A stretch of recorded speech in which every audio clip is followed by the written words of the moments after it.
இன்னைக்கு நம்ம திருநெல்வேலி ஸ்டைல்ல பருப்பு குழம்பு மணக்க நம்ம மாஸ்டர் இன்னைக்கு வச்சு தர போறாரு. வாங்க இன்னைக்கு பார்க்கலாம் எப்படி செய்தாருன்னு. தேவையான அளவுக்கு சிறுபைத்தம் பருப்பு போட்டுக்கணும். ஃபர்ஸ்ட் 2 கீரின தக்காளியும் போட்டுக்கணும்.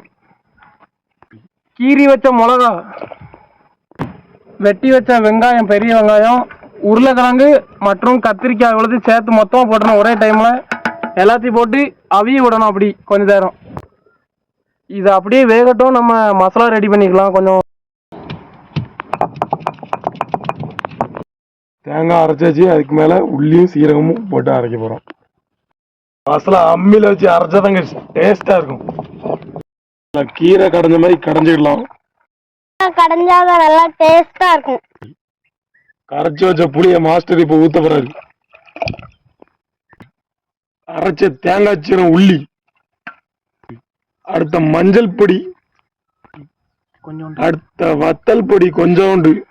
மொத்தமா இதை கலக்கிட்டு லாஸ்ட்ல உங்களுக்கு தேவைப்பட்டா உப்பு போட்டுக்கோங்க. அடுப்புல வைப்போம். இன்னைக்கு நல்லா சூப்பரா இருக்க போது. தேவையான அளவு உப்பு.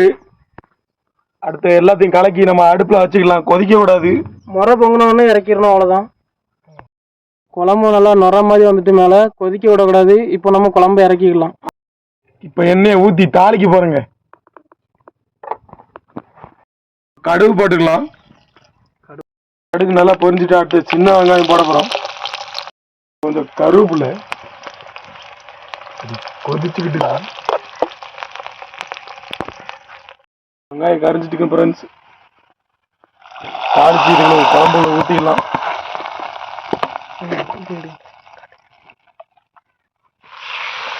அருமையா இருக்க போது. மாஸ்டர் பக்குவம். மாஸ்டர் கை பக்கம் 4 பக்கம் நக்கும். சுவையான பருப்பு குழம்பு ரெடி ஆயிட்டுங்க. நீங்களும் வீட்ல ட்ரை பண்ணி பாருங்க.